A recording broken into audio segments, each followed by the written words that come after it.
क्या खूब लिखा है किसी ने कि जो दूसरों के लिए गड्ढा खोदते हैं वह उसमें स्वयं ही गिर जाते हैं। Welcome to our channel the next knowledge.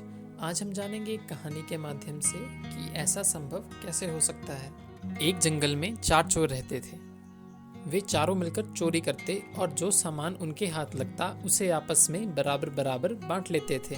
वैसे तो वे चारों एक दूसरे के प्रति प्रेम प्रकट करते थे, किंतु मन ही मन एक दूसरे से ईर्ष्या भी करते थे।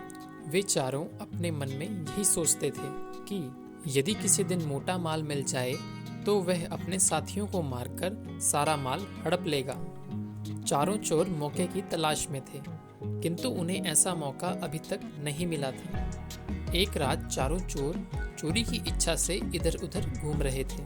वह चारों एक सेठ के घर में घुसकर सोना चांदी, हीरे जवाहरात, रुपए पैसा सब कुछ लूटकर भाग गए।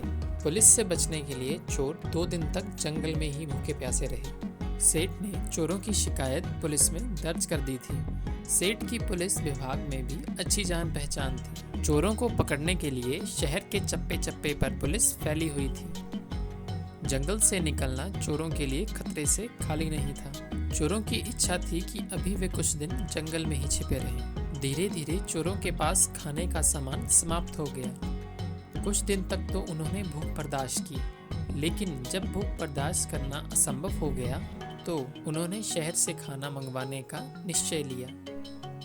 आपस में सलाह करके 2 चोर शहर चले गए ताकि वहां की स्थिति का पता लगा सकें और अपने साथियों के लिए भोजन भी ला सकें। उन्होंने शहर जाकर भरपेट खाना खाया और खूब शराब पी। उसके बाद उन्होंने योजना बनाई कि वे दोनों साथियों को मारकर सारा माल हड़प लेंगे। दोनों चोर अपने अपने मन में यही सोच रहे थे कि खाना खाकर जब वे दोनों मर जाएंगे तो मैं इसे भी मार दूंगा। दोनों ने योजना को अंजाम देने के लिए खाने में जहर मिला दिया और जंगल की ओर लौटने लगे।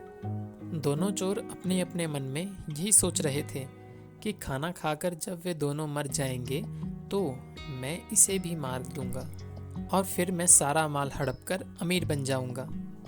उधर जंगल में उन दोनों चोरों ने खाना लेने गए हुए साथियों को मारने के लिए योजना बना ली। वे भी उन्हें मारकर सारा धन हड़प लेना चाहते थे। जब दोनों चोर शहर से खाना लेकर आए तो जंगल में ठहरे हुए चोरों ने अपने साथियों पर हमला कर दिया और उन्हें मौत के घाट उतार दिया। अपने साथियों की हत्या करके वे दोनों चोर आराम से खाना खाने बैठ गए। खाने में पहले से जहर मिला होने के कारण वे दोनों भी तड़प तड़प कर मर गए। इसलिए कहते हैं कि बुरे का अंत हमेशा बुरा ही होता है। इस कहानी से हमें यह शिक्षा मिलती है कि मनुष्य को बुरे काम नहीं करने चाहिए, क्योंकि बुरे का अंत हमेशा बुरा ही होता है।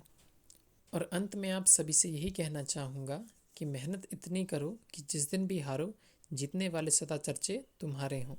ऐसी और कहानियों के लिए हमारे चैनल को लाइक, सब्सक्राइब और शेयर करें और हमें इंस्टाग्राम पे फॉलो करना ना भूलें।